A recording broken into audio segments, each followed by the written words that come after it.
far for FC Cincinnati, and in each of those wins, the game-winning goal and the only goal has been scored by GB.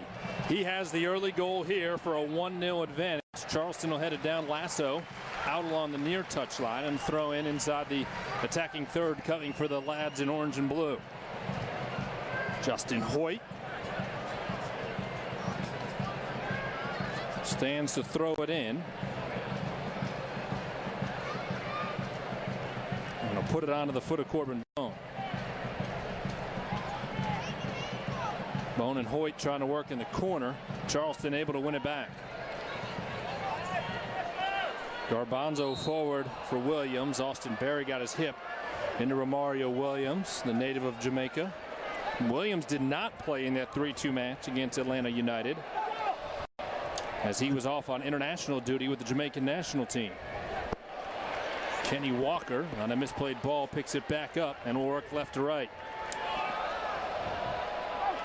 Pass a bit too strong for Koenig, and GB couldn't quite catch up with it. Charleston will pick it up defensively and look to push the other way. Tonight's broadcast of FC Cincinnati is brought to you in part by UC Health. I think a team like Charleston, though, they're not going to be fazed by that early goal. No, they're an experienced club. It's interesting. They have not been shut out this year. So an opposing goalkeeper has not yet picked up a clean sheet against the Battery this year. And I was looking up the numbers this afternoon. Is there a club that can come out one night and score 4 or 5 and then the next night just score 1? They've had 6 matches this season in which they've only scored 1 goal, and they're 5-1 in those 6 matches. It's not bad, right? No, it's not a bad start at all. GB keeping it alive out wide left to Jimmy McLaughlin, saved along the end line as it was looking to be a sure thing corner, and then a foul is going to be called on Josu as he was playing forward. Charleston quickly will put it back into play.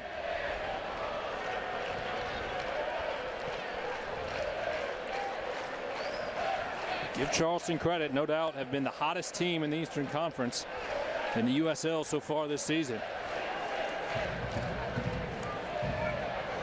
Remember, these two played 3 times last year, and of course the FC Cincinnati supporters remember the 3rd match. It was here at Nippert Stadium in the first ever playoff game. Yeah. With 30,000 on hand, 2 goals in the second half, as Charleston spoiled the party that night to end the 2016 campaign. It's a heartbreaking result for FC Cincinnati. But what was a great first year, you know.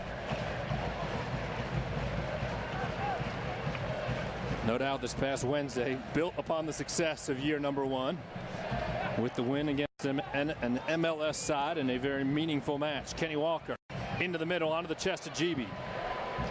GB with 3 white jerseys around him will swing it out right to Koenig. Walker back to Koenig. Koenig in the middle, takes a shot, 4 post, and just misses, making it 2-0. What an effort there offensively. First on the pass to Koenig, and then on the near goal. I think everything's on the pass here. If you see this, great vision. Kenny Walker just slips in. Ball goes past. And really, Jimmy McLaughlin was just a step off from deflecting that ball as well. Yeah, I think there it's, you know, one of those things, do you gamble? I think Koenig made the right decision. He looks up and sees the goalkeeper overcommitting front post, tries to play it in back post to the defender's legs, and maybe Jimmy could have maybe sacrificed his body to get on the end of that, but good early start again for FC Cincinnati. Either way, great pressure from the orange and blue thus far. 12th minute, Nippert Stadium, 1-0 already in favor of the home side. Hoyt able to keep it alive. Sends it into the middle. Koenig got his head on it. GB was chasing it along the end line, as was Ta Anunga. He gave up on it at the last moment, realizing that it would be a goal kick, not a corner. Charleston doing everything they can right now to try to get it out of their end. Josu just misses, keeping it on his foot. You know you've arrived, Kevin, when you have 2 players in the starting lineup who only go by 1 name, right? Yeah, that's right. Josu and GB, giving Alan Koch that combination for the first time. Quentin Griffith working it into the middle and then getting it back right in front of FC Cincinnati's bench. This guy on the ball right now, Justin Portillo, he's going to be another important player, very creative man for Charleston tonight. Portillo has 5 assists this season. That's good for second in the USL. Charleston has second leading goal scorer and the second leading passer as far as assists are concerned.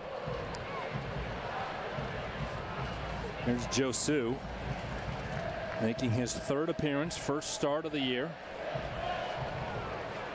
Harrison Delbridge sending it forward, bit too strong, intended for GB.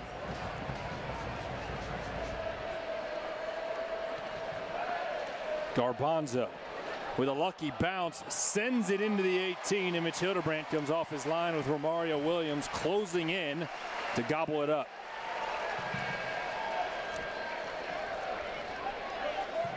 Kenny Walker will take his time working up the middle of the field. I think Charleston are just going to sit back in here. Obviously with a 4-4-2, there's naturally going to be more space in the middle. So they're not going to press with the 2 center forwards. One center forward will kind of drop off and create a triangle. Not really a system that you can press out of.